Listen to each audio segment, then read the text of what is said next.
Ano ba yan? Ay, ikaw pala. Gusto kong mag-usap tayo. Tungkol saan? Sinabi sa akin ni Alejandro kagabi na gusto niyang umalis ka rito. Kung pwede raw, gusto ko niyang mag-abroad.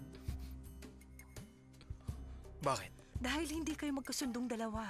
Dahil lagi kayo nag-aaway, nagkakainisan at naisip ko, kung hihingi ka sa kanya ng tawad at mangangako na magpapakabait ka na, sabihin mo sa kanya na pagbigyan ka pa niya, pakiusap naman. Hindi ako papayag na magpakababa sa harap ng taong yon. Isa pa, gusto ko na rin namang umalis para hindi ko na siya nakikita pa. Pero aalis ako kung kailan ko gusto. Bruno, pakiusap naman, huwag kang ganyan. Kung wala kang konsiderasyon sa akin o kahit kanino, at least isipin mo sarili mo. Si Alejandro may-ari ng lahat. Pero ang bili ng asawa ninyo, sinasabi na kailangan ako suporta ni Alejandro hanggat buhay ako. Pero walang sinasabi doon kung saan ka dapat tumira at kung anong ibibigay niya. Bahay at pagkain lang ang ibig sabihin ng suporta, hindi pagwawaldas. Kailangan magpasalamat ka kung anong tinatanggap mo ngayon sa buhay mo dahil yun sa kabutihan ni Alejandro. Pero, ikaw ang aking mama, hindi mo hayaang mamatay ako sa gutom, hindi ba? Dahil nga sa anak mo ko. O nakalimutan mo na, mama. Minsan hinihiling ko na sana maliit na bata ka pa lang para mapalo kita. Bruno, pakiusap para sa kabutihan mo lahat ng sinasabi ko sa'yo. Kailangan subukan mo magbago kung maaari. Maging mabait ka naman sa iba. Kung hindi, darating ang panahon na wala nang gustong makasama ka at ikaw ang magsasara ng pinto ng bahay na ito.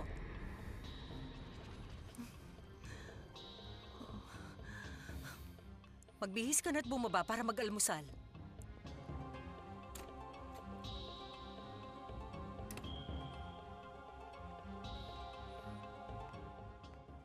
Hindi ko na alam kung anong gagawin ko kay Bruno. Pabago-bago siya, walang galang. Bueno, dati naman siyang walang galang. Gusto ni Alejandro na paalisin na si Bruno dito sa bahay. Ay, Panginoon ko. Eh, bakit hindi na lang niyo siya hayaang umalis, ma'am? Baka makabuti yon at matanda na siya. Malaki na siya, kailangan na niyang magkaroon ng sariling pamilya, asawa, mga anak. Kasalanan ko lahat, Filipa. Kasalanan ko. Spoiled siya sa akin. Ay, hindi, ma'am. Minsan may lumalabas talagang masama sa pamilya. Hindi maiwasan yon. Pero hindi pwedeng wala akong maaaring gawin. Sabihin niyo sa kanya ang lahat at tignan niyo kung anong mangyayari. Baka kapag nalaman niya na si Alejandro ay kapatid niya, maaaring magbago na ang kanyang ugali. Kung lalo lang siyang magalit. Hindi, Filipa, hindi. Hindi ko gagawin yon.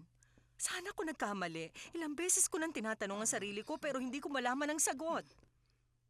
Siguro hindi ko siya binigyan ng sapat na responsibilidad pero sinubukan kong maging patas, mabait at mapangunawa sa kanila. Baka naman sumobra ka. Nagigilty ka parati sa ginawa mong pagtataksil kay Mr. Samuel. Sumalangit nawa ang kanyang kaluluwa.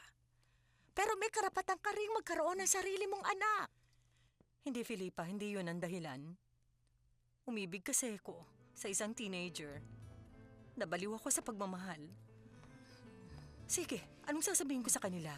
Gusto ko malaman niyo mga anak na pinagtaksilan ko ang ama niyo simula pa ng pinanganak kayo. At sasabihin ko rin sa iyo, Alejandro, na naging kirida ako ng asawa ng mama mo. Ay nako, isa itong malaking trahedya mula sa langit. Magandang umaga. Magandang umaga. Hinihintay kita kanina magagahan pero hindi ka agad bumaba. Napahaba kasi ang tulog ko. At saka hinahanap ko si Itay. Sige, pero tandaan mo yung pakiusap ko. Wala kang pagsasabihin nito kahit kanino. Alam ko, pero ano nang mangyayari sa akin? Ibig ko sabihin, gaano pa ako katagal dito? Titignan natin. Aalis ka? Oo, kailangan ko na pumunta sa opisina. Hindi ko lang alam kung dito ako magla-lunch mamaya pero pwede naman tayong lumabas mamaya para maghapunan. Okay lang ba sa'yo? Sige. Huwag mo susubukang tumakas.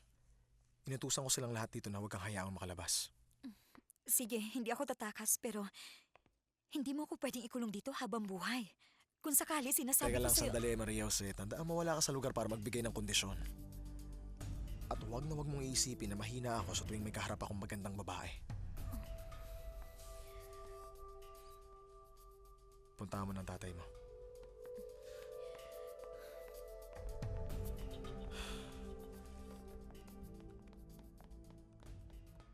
pakisabi kay Augusto na ilabas na yung kotse. Sandali lang, Bruno. Nakapag-isip-isip ako mabuti. Ang totoo, gusto kong magpasalamat sa'yo. Anong ibig mong sabihin? Gustong-gusto kong babaeng napili mo para sa akin. At aalagaan ko siya.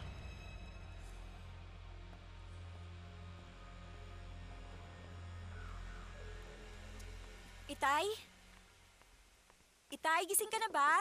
Nandiyan na. Anak, malapit nang maubos tong pantina ko ng buhok eh. Pwede ba tayong lumabas para makabili ulit? Wala po kasi akong planong lumabas. Pero hindi naman tayo magtatagal, anak. Pasasamahan ko na lang kayo kay Paula. Ayoko talagang lumabas. Pero alam mo namang wala akong pera, mahal ko. Yung ibinigay mo sa akin itong huli, naubos na. Binayaran ko yung renta sa warehouse at... O sige. Nakapag-almusal na ba kayo? Nako, binigyan nila ako ng isang tray na pagkain. Mukha na nga pantanghalian eh. Gusto niyo ng kape? O sige, oo, salamat.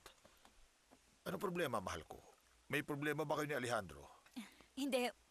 Wala po. Ayos lang po ang lahat. Sarap. Mukhang mas panatag ka ngayon, Iha. Opo. Mas panatag na ako ngayon.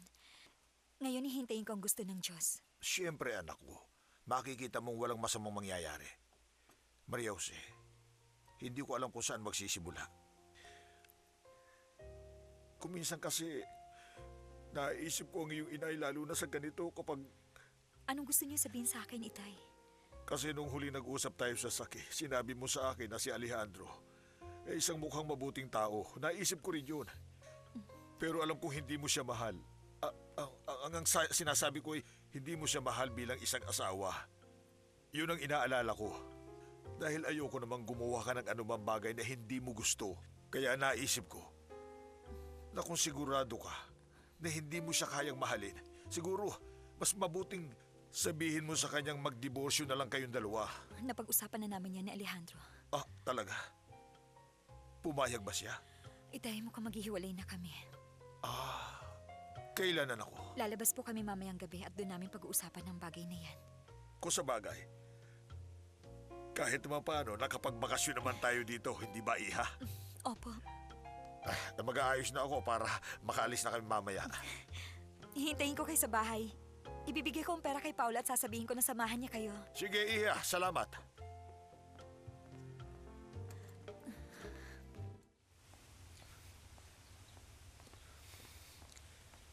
Hinahanap kita sa buong bahay. Saan ka nagpunta?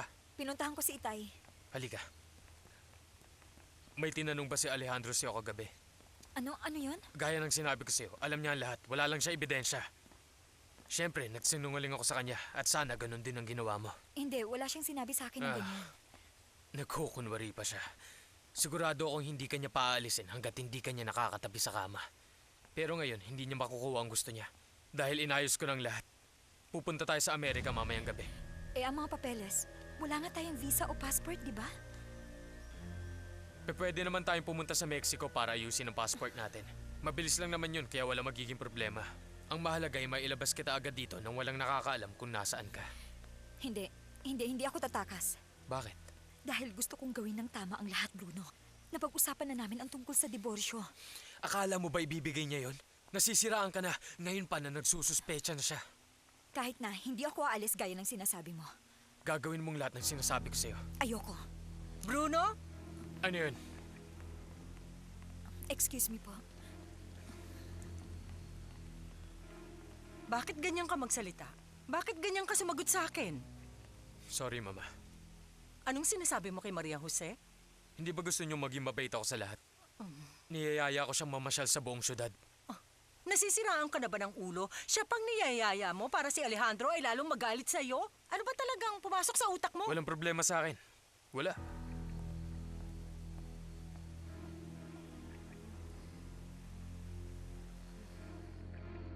Magaling ang pagkakagawa, dinoktor ang litrato. Sinasabi ko ni. Kinausap ko si Bruno kagabi at syempre nagsisinungaling siya. Pero kinausap ko na si Maria Jose. At sa kanya ko mismo nalaman ang katotohanan. Ibig sabihin, Na ginamit ni Bruno ang pangalan ko, pineke ang mga dokumento, etc. etc. ang pamilya ni Maria Nalaman Jose. na lang nila ang lahat matapos ang balitang patay na daw ako. Pero ipakukulong mo sila. Sino? Sila? Oo, sila. Hindi ko gagawin yon. Wala akong plano. Alejandro, tingin ko nababaliw ka na sa babaeng yun. Hindi ako nababaliw, Fernando. Si Maria Jose ay biktima at anumang mangyari, kailangan ko ipakulong si Bruno. Hindi mo ba iniisip si Victoria? Sabihin mo nga sa akin, nag-aalala ka ba kay Mama? Nag-aalala lamang ako sa pamilya mo, Alejandro. Hindi ba pamilya rin sila? Fernando, kawawang pamilya na napilitan lang sa sitwasyon, napilitan lang magsinungaling para magpanggap sa palabas na to.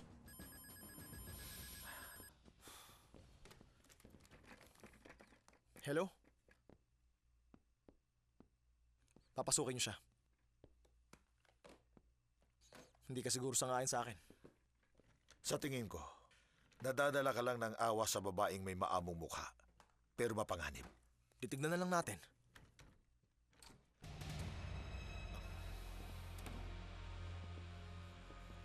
Sinabi sa akin ni Mama na gusto mo daw akong mangibang bansa. Tama. Pumapayag akong gawin yun.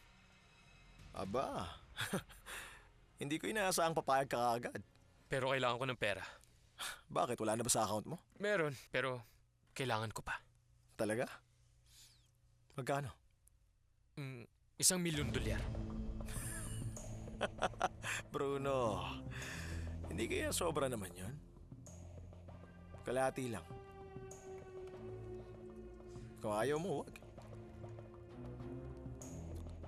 Sige, Sabihin mo kay Tinoco na dali ng tseke para mapirmahan ko. Paano si Maria Jose? Wala ka nang pakialam? Balak mo ba siyang iwan sa akin ng ganun lang kadali?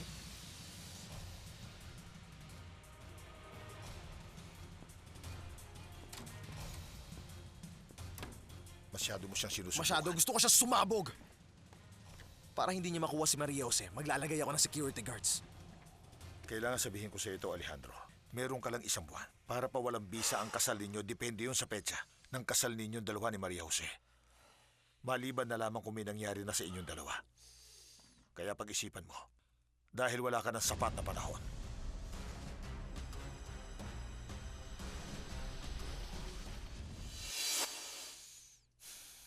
Bakit naman? Bakit hindi natin bigyan ng pagkakataon na makilala ang isa't isa? Gusto mo ba ako? Oo, kaya lang. Natatakot ako na baka lukuhin mo din. At saka manananghalian kami doon sa bahay ni Senyor Lombardo. Ay, Mr. Masyadong formal, hindi ba manugang niyo na siya? Oo nga, pero ibang katayuan nila sa buhay. Tama na yan. Kayong dalawa, huwag na kayong magtalo Eto kasi pa. anak mo, tatay, masyadong maarte, masyadong nagmamalinis. Hay, Diyos ko naman, milyonaryo ang asawa mo tapos hindi mo man lang masabi sa kanya na bilhan ka na magagarang damit.